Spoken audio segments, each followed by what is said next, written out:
Hello दोस्तों, स्वागत है आपका आपके पसंदीदा प्लेटफॉर्म नोट्सबुक आईएएस में। जैसे कि आप जानते हैं कि आज के जैसे हम लोग हेडलाइंस के रूप में सुर्खियों के बारे में बात करते हैं, तो आज की सुर्खियों में हम लोग बात करने वाले हैं एआई से रिलेटेड, यानी आर्टिफिशियल इंटेलिजेंस से रिलेटेड।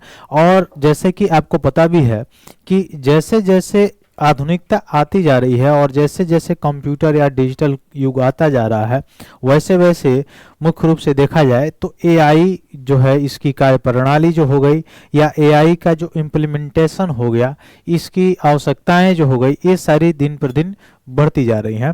तो आने वाला जो युग होगा वह किसका होगा? एआई का होगा। हालांकि इसमें इसको रेगुलेट करने की भी आवश्यकता पड़ेगी। हाँ, एक चीज और भी देख सकते हैं कि एआई ज्यादा मात्रा में अगर सभी क्षेत्रों में इसका अगर मुख्य रूप से प्रवेश हो गया तो एक दृष्टि से देख सकते हैं कि हाँ, ये रोजगार को भी कम कर देगा। लेकिन एक दृष्टि से अगर देखेंगे तो एक सकारात्मक भी कदम है। जैसे सकारात्मक कैसे? जैसे अगर दूर दराज इलाकों में अगर शिक्षा का पहुंचाना हो, शिक्षा पहुंचाना हो या मूलभूत सुविधाओं को पहुंचाना हो, तो वहां पे इसका प्रयोग किया जा सकता है। हाँ, वो अलग बात है कि इसको रेगुलेट करने की भी जरूरत है। ऐसा इसलिए कि जब तक रेगुलेट इसको नहीं किया जाएगा, यानी यह मुख्य रूप से रेगुलेट के अंतर्गत अगर नहीं रहेगा, तो आप देख सकते हैं कि बहुत ज़्यादा चीज़ें इससे हानि भी पहुंच सकती है।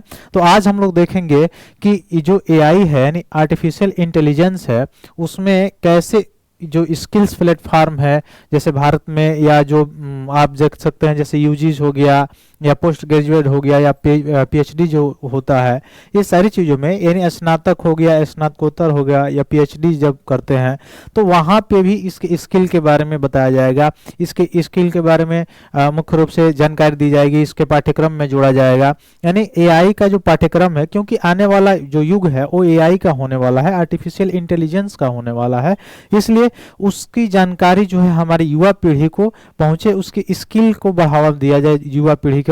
जैसे अगर देख सकते हैं तो उसका सबसे बड़ा जो है इम्प्लीमेंटेशन जो है अलग अलग क्षेत्रों में तो किया ही जा रहा है, लेकिन शिक्षा के क्षेत्र में इम्प्लीमेंटेशन के रूप में देखा जाए तो सरकार ने क्या किया है, जो यूजीस है यानी स्नातक या स्नातकोत्तर जैसे पीजी हो गया या पीएचडी हो गया, उन क्षेत्रों में भी इसका इम्प्लीमेंटेशन करने के लिए उनके सिलेबस में भी जोड़ने के लिए गवर्नमेंट ने कदम उठाया है।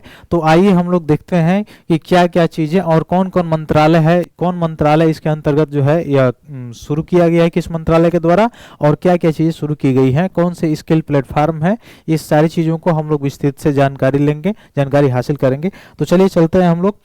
जैसे India AI future skills platform, तो इस प्लेटफॉर्म का आप नाम याद रखेंगे। इस प्लेटफॉर्म का नाम क्या है? India AI future skill platform. ठीक है, तो ये प्लेटफॉर्म लॉन्च किया गया है और मुख्य रूप से देखा जाए तो किसके द्वारा लॉन्च किया गया है, तो केंद्रीय सूचना प्रौद्योगिकी जो मंत्रालय है उसके द्वारा घोषणा की गई है कि India AI future skill platform में 8.6 लाख उम्मीदवारों को नामांकन किया गया है या मुख्य रूप से किया जाना है। तो ये याद रखिएगा, मुख्य रूप से क्या है? India AI future skill platform.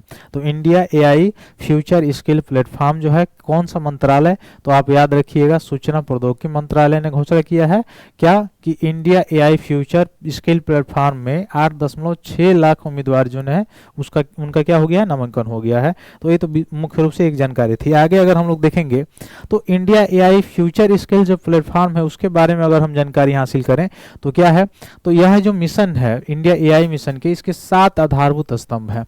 ठीक है, तो इसके कितने आधारभूत स्तंभ है? 7 है। और उनमें से इन 7 आधारभूत जो स्तंभ है उनमें से एक है कौन है? पहला स्तंभ है कौन? India AI future skills platform. ठीक है, तो इंडिया का एआई जो मिशन है उसके 7 आधारभूत स्तंभ थे, उन 7 आधारभूत स्तंभों में से एक है कौन? India AI future skill platform. ठीक है, अब इसका उद्देश्य क्या है, एम क्या है इसका?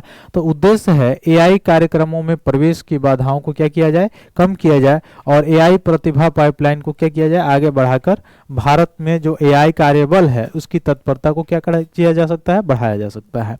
और मुख्य रूप से किस किस पाठ्यक्रमों में जोड़े जाने के लिए ये इसको तत्पर है, तो स्तंभ इसका है स्नातक, स्नातकोत्तर और पीएचडी, यानी UG, undergraduate, postgraduate और पीएचडी। ठीक है, इस कार्यक्रम में इसको पाठ्यक्रमों में जोड़े जाने की संभावना है। यानी जोड़ा जाना है, ठीक है। और उद्योगों में क्या होगा, इससे भागीदारी से सहयोग और विकसित किया गया है इसे।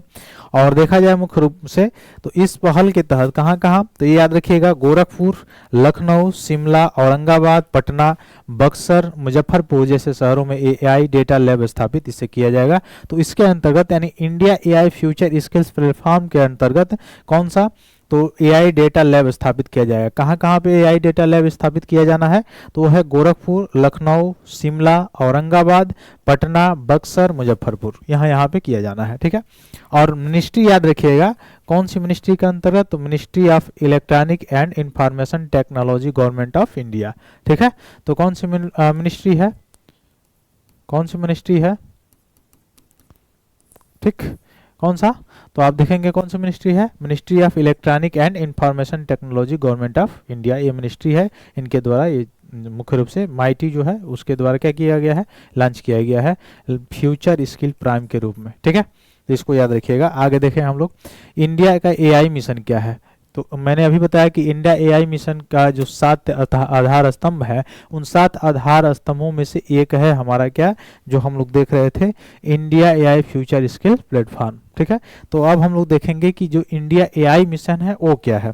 तो इंडिया एआई मिशन के बारे में अगर हम लोग जानकारी अगर इकट्ठा करें, तो इसका उद्देश्य एक व्यापक पारिस्थितिकी तंत्र का निर्माण करना, किसके लिए, तो कंप्यूटिंग पहुंच को जो लोकतांत्रिक बनाकर, या डेटा की गुणवत्ता को बढ़ाए, या स्वदेशी एआई क्षमताओं को क्या किया, विकसित करके, या शीर्ष एआई प्रतिभाओं को आकर्षित करके, या उद्योग सहयोग को सक्षम करके इंडस्ट्री लेवल में, या स्टार्टअप जोखिम पूंजी प्रदान करके, और सामाजिक रूप से प्रभावशील एआई परियोजनाओं को क्या करना है, सुनिश्चित करना, और नैतिक एआई को बढ़ावा देकर एआई नवाचार को बढ़ावा देना।